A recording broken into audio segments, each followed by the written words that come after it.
Once upon a time, in a small community in western Nigeria, lived two friends, Ofure and Ogechi. The two were very good friends and inseparable.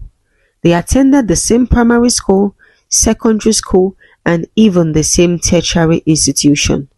Ofure studied mass communication while Ogechi studied biochemistry. They both graduated and went for their youth service in Jos. There, Ofure met Adamu, the son of a northern billionaire. It was love at first sight. Adamu loved and cared for Ofure like his sister. The two were inseparable, and soon Ofure started spending less time with her best friend Ogechi and started spending more time with Adamu. This made Ogechi very angry. Oge, I understand you are not happy that I am spending less time with you, but I want you to know that I love you regardless. You are and will always be my best friend. Nothing will ever change that. But I am also trying to build something with Adamu. Who knows, this whole thing could lead to marriage. As the first daughter of my family, you know my mom now. My mom has started asking me to bring a suitor home after my youth service. Ogechi apologized to Ofure for blowing things out of proportion and promised to be more understanding as they are both of marriageable age and should start investing in a committed relationship that should lead to marriage. Ofure was the love of Adamu's life. He practically worshipped the ground she walked on. 6 months into their relationship, Adamu proposed to Ofure and Ofure accepted his proposal.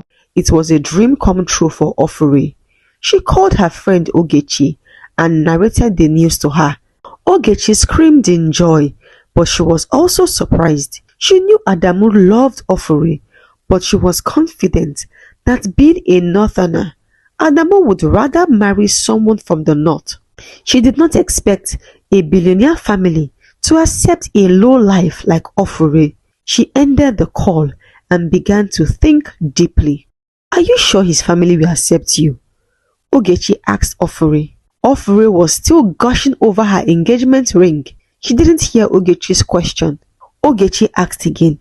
Ofure, are you sure Adamu's family will accept you? What sort of question is that? Ofure blurted out. I didn't mean it that way, oh. I am just concerned about you. I don't want you to get hurt, Ogechi stated. Ofure sighed and said, I understand where you are coming from. My family and Adamu's family are worlds apart, but I know he loves me and I am positive that his family will accept me. He has told me about his family and they seem like really nice people. He is taking me to his family's house next week to officially introduce me to his parents. I am nervous, but I know all will end well. Ogechi also assured Ofure that all will end well. The following day, Adamu came to Ofure's house to pick her so they could go see his parents together. He parked a sleek SUV outside her apartment. As Ofure walked towards the car, he came down to open the door for her. You look ravishing, my queen, Adamu said to Ofure. Ogechi watched from the window as they drove off. She was burning with envy, but she couldn't express it so as not to offend her friend. 4 hours later, Ogechi's phone rang. It was Ofure calling. What could she be calling to tell me? I hope it is bad news. I hope the family rejected her, Ogechi said to herself before picking up the call. As soon as she picked, she heard Ofure scream from the other end of the phone in excitement. Adamu's family accepted me with open arms. They insisted that they would sponsor the wedding and even the honeymoon. They said my family will not pay for anything. Guess what? The honeymoon is going to be in Paris! Ogechi's heart sank. She managed to fake a smile and pretended to be happy for Ofure. Soon, the call dropped and Ogechi's face turned pale. She stood in front of the mirror and started talking to herself. Ogechi, even the blind can see that you are more beautiful and curvier than Ofure. How can she marry before you? Why did the son of a billionaire pick that low life over you, Ogechi? Adamu is supposed to be yours. You saw him first before Ofure saw him. The only thing is that he didn't look rich to me. I would have pursued him. I am sure Ofure must have secretly had that information about him. That is why she chose to be his friend. Ofure is a snake. Anyway, Adamu belongs to me, and I will not settle for less. 2 months after, wedding preparations were in full motion. Ogechi was very supportive with the wedding preparations. She made sure Adamu's family noticed how much of a good person she was. Ogechi would help Adamu's mom run errands, help Adamu pick up his clothes from the dry cleaners. I never knew your friend was this supportive and hardworking, Adamu said to Ofure as they drove to get some groceries. Ogechi is a very nice person. We have been best of friends since childhood. We do practically everything together, Ofure said. Finally, the D-Day came. The wedding between Ofure and Adamu was happening at the biggest event hall in the city. Ogechi was Ofure's maid of honor. It was a beautiful and grand ceremony. All the dignitaries in the country were in attendance. Everyone was happy for the couple. 3 months after the wedding, Ofure got pregnant. She called her best friend and told her about the news. Ogechi sounded very excited to hear the news. 6 months later, Ofure delivered a bouncing baby boy. The whole family was excited. Adamu made sure that Ofure lacked nothing, both financially and emotionally. 3 years after, it was Adamu and Ofure's 4th marriage anniversary, and they threw a glamorous party. Ogechi was in attendance, and as usual, she was very helpful at the party. This your wife's best friend seems to be a very nice girl. She's always ready to help and she's selfless. I wish I had an unmarried son. She would have been a good recommendation, Mrs. Amina said to her son Adamu, and they both laughed over it. One fateful day, Ofure got a call that her friend Ogechi had attempted suicide and was at the hospital. Ofure drove to the hospital like a mad woman. What in the world will make her best friend commit suicide? She thought to herself. As soon as Ofure got to the hospital, she requested to see her friend and was showed the room Ogechi was in. Ogechi, why did you do it? Ofure asked in tears. What is so bad about your life that you would resort to taking your life? I have known you since we were kids, Ogechi, and I know that you can be many things, but being suicidal is not something I ever thought you could be. Ofure continued to scold her friend. Ogechi laid down on the hospital bed, staring into space. Finally, she spoke. Ofure, are you really asking me what is wrong with me? Can't you see my life? I am neither moving forward nor backward. I am just stuck in one place. Since we finished school, I don't even have a man to call my own. Did you know that I have been battling depression for the last 3 months? Of course you wouldn't know. You have been occupied with your new family, so you no longer have a place for me in your head. Ofure felt guilty. She knew she hadn't really been there for Ogechi since she got married. Marriage life and its accompanying responsibilities were taking a toll on her friendship with Ogechi. She apologized to Ogechi for abandoning her all these months and promised to do better and be there for her as a best friend. 2 days after Ogechi was discharged from the hospital, Ofure stayed awake at night, pondering over a lot of things. My love, why aren't you asleep? What is bothering you? Adamu asked Ofure. Ofure explained to her husband that she was worried sick about her friend Ogechi and her mental health.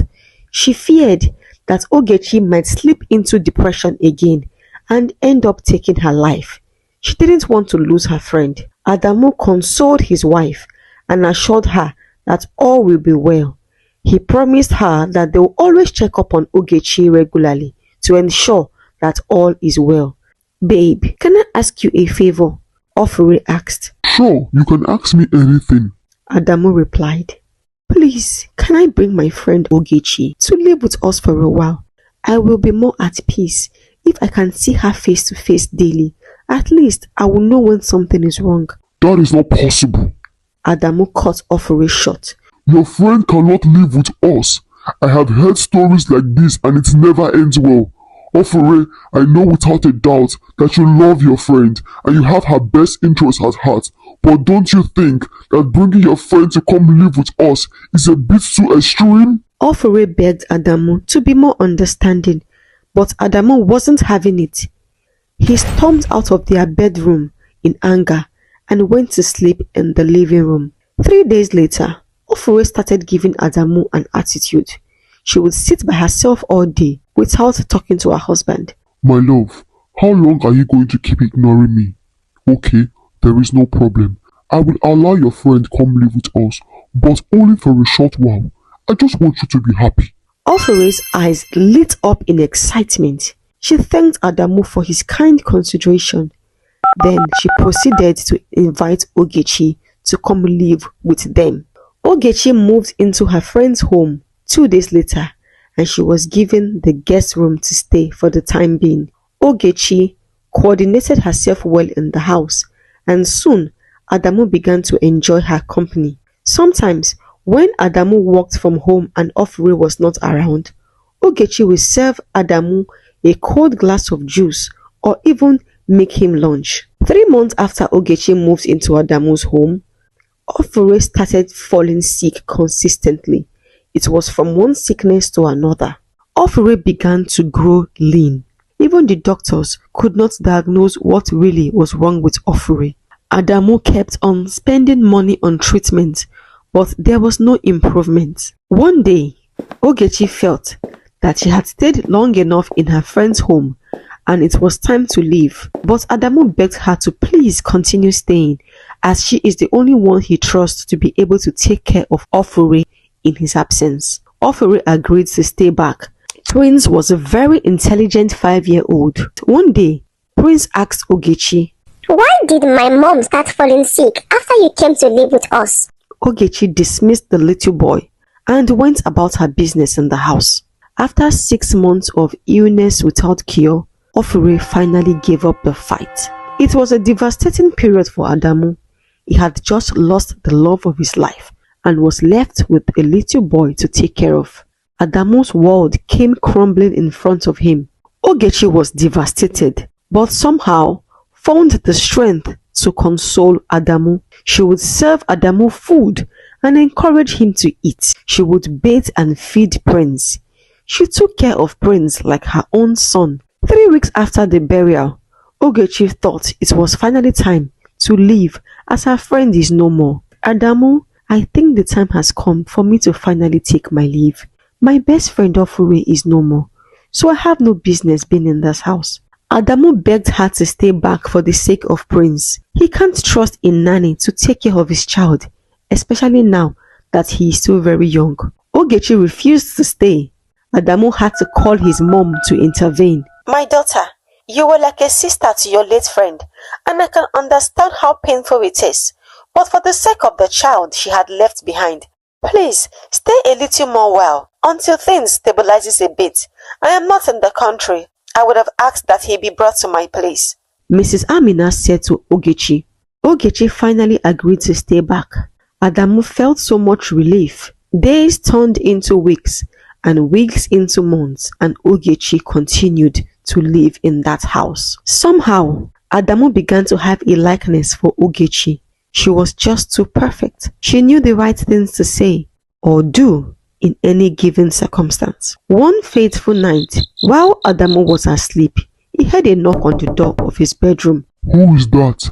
Adamu asked. "It is me," Ogechi responded. Adamu was worried. What is Ogechi doing at his door at this time of the night?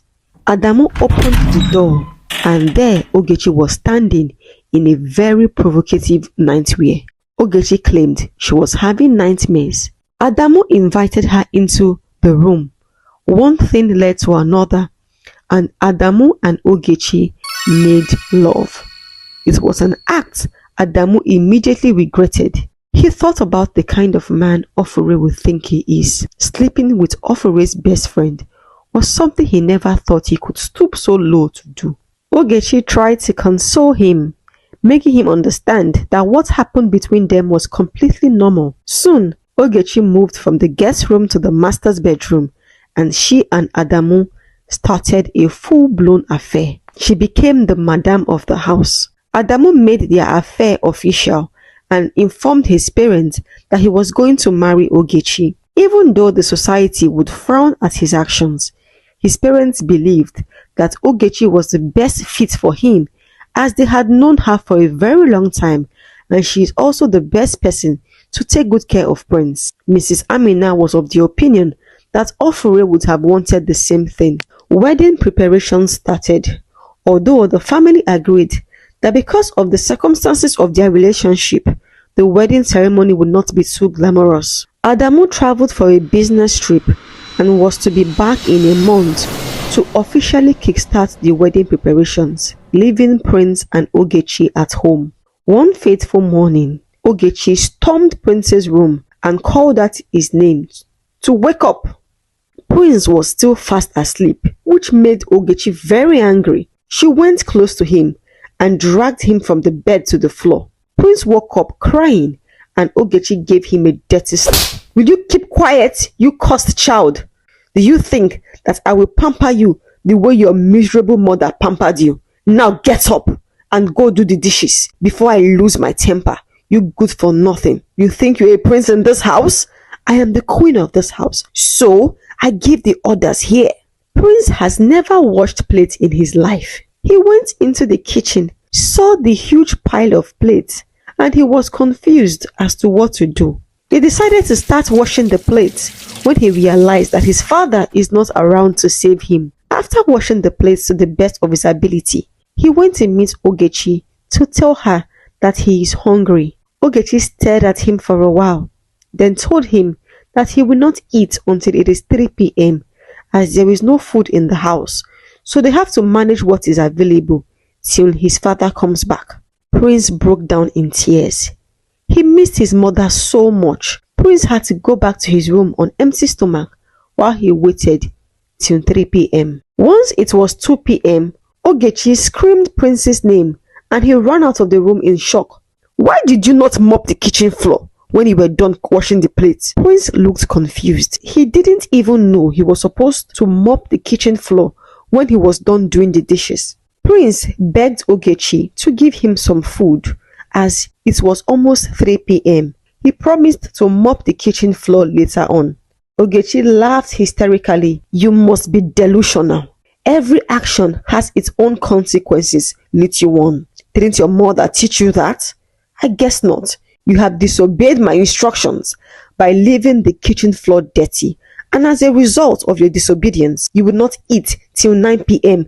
Now go and mop the floor before I change my mind." Prince carried his tired and hungry body across the kitchen, got the mop bucket, and started cleaning. When he was done, he went back to his room, sat down on the floor, and wept bitterly. He thought about how his life would be when his dad finally marries Auntie Ogechi. When it was 7 p.m., Ogechi called Prince and gave him 2 slices of bread and water. Prince looked at Ogechi and said, "Auntie Ogechi, please, I want real food. I haven't eaten all day." "What do you think is in your hand? Stone? See, if you're not going to eat, give it back to me. Let me give it to the dogs." Prince had no option. He took the 2 slices of bread and went back to his room and ate it as his dinner and only meal for the day.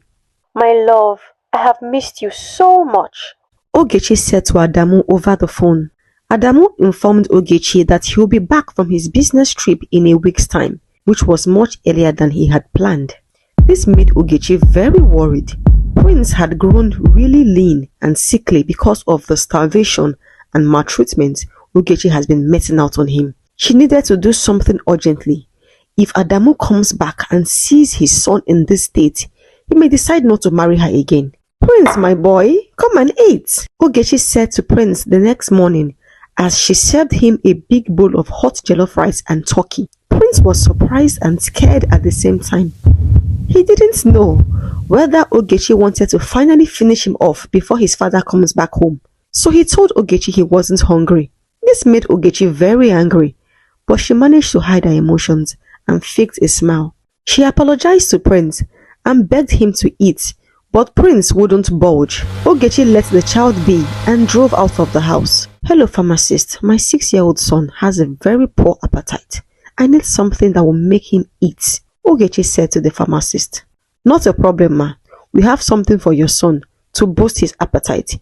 Give him 1 tablespoon 2 times daily," the pharmacist said to Ogechi and handed her a syrup.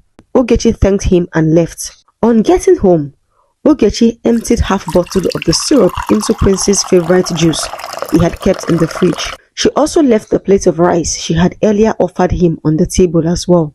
Prince went to the fridge about a few hours later to drink his favorite juice, unknown to him that the juice had been tampered with. 30 minutes later, the little boy began to feel hunger pangs. He couldn't hold it anymore. He ran to the dining table and devoured the rice Ogechi had given him earlier. Prince kept on eating like a glutton for 1 week and Ogechi kept feeding him. Adamu came back 1 week later and he couldn't recognize his son. "What have you been feeding my boy?" Adamu asked Ogechi with excitement in his voice. He believed that Ogechi was showing Prince too much love.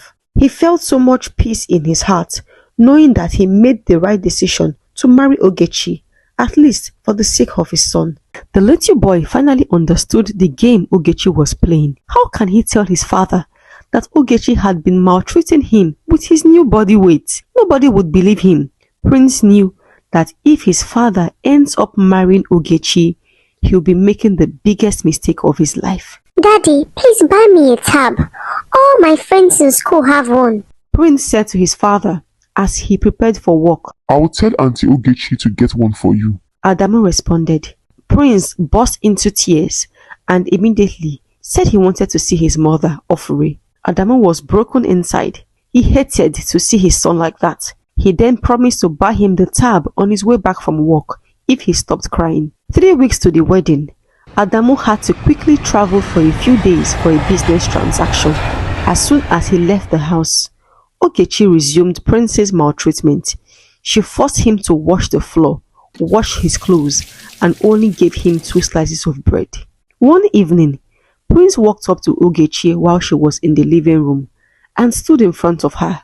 "Auntie Ogechi, why are you so wicked to me?" The little boy asked. Before Prince could finish his statement, Ogechi gave him a dirty slap.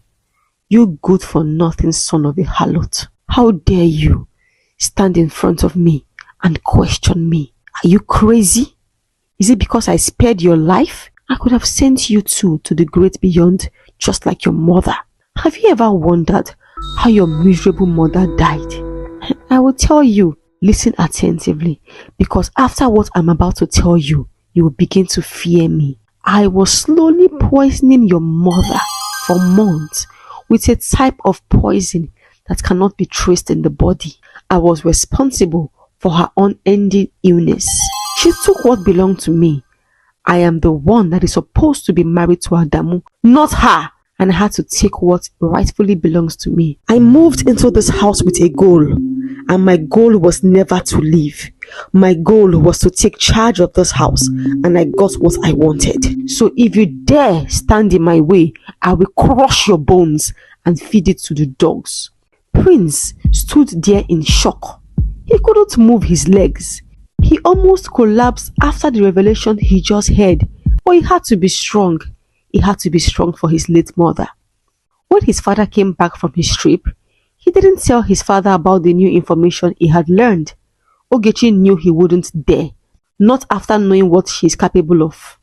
It was finally 2 days to the wedding, and everyone was in high spirits. Although the wedding was meant to be small, but the Adamus would never compromise on class. Everyone was at the Adamus family house when suddenly Prince called everyone to the living room. Prince was a child loved by all, but mostly his grandparents. Adamu's mom, Mrs. Amina, summoned everyone to the living room because her beloved grandson wants to speak to them. Nobody knew what he wanted to say, but they were all excited to hear it. Ogechi was worried that Prince was about to tell everyone what she had told him, but she took consolation in the fact that the Adamus trust her to a fault, as she has proven herself over the years, so nobody will believe the little boy. She had already prepared a defense If Prince dares to spill the truth, she'll tell everyone that Prince has been hallucinating since his mother died, but she has been trying to handle the situation on her own. Soon, the whole family was seated. Prince stood at the center of the living room and beckoned on his uncle, Adamu's younger brother, to help him connect his tab to the big television screen. Everyone was still confused as to what Prince was up to. Kabiru, Adamu's brother, did as Prince had told him, and soon a video clip began to play. It was the video from the day Ogechi confessed to Prince. Unknown to her, Prince hid his tablet behind a flower vase before he went to confront Ogechi. He only wanted to show his father that Ogechi maltreats him when he is not around, unknown to him that a bigger revelation will come to light that fateful day. The whole family was shocked beyond words. Adamu felt as though the ground beneath his feet was removed. Ogechi wanted to run away, but she was quickly apprehended by Kabiru. The family called the cops on Ogechi, and the police took her away in handcuffs. Ogechi had no words to say in her defense. The confession in the video clip gave her away. The Adamus felt as though they betrayed Ofure by allowing Ogechi into their lives. Adamu apologized to Prince for being blind to who Ogechi really was, and his wife had to pay with her life. Adamu went with Prince to visit Ofure's grave to drop some flowers. Ofure, I am so sorry. I don't know what to say. I feel I betrayed your love and trust. Please forgive me. Adamu said in tears as he stood over Ofure's grave. 3 months later, Ogechi was convicted of murder and sentenced to death by hanging. Adamu never remarried again. He focused on his business and raising his son, Prince. If you enjoyed the story, then I am certain that you will enjoy the next story showing on the screen right now. Please click on the thumbnail and watch the next story. Please support me by liking this video, share with your family and friends, and subscribe to my channel. See you in my next story. Bye.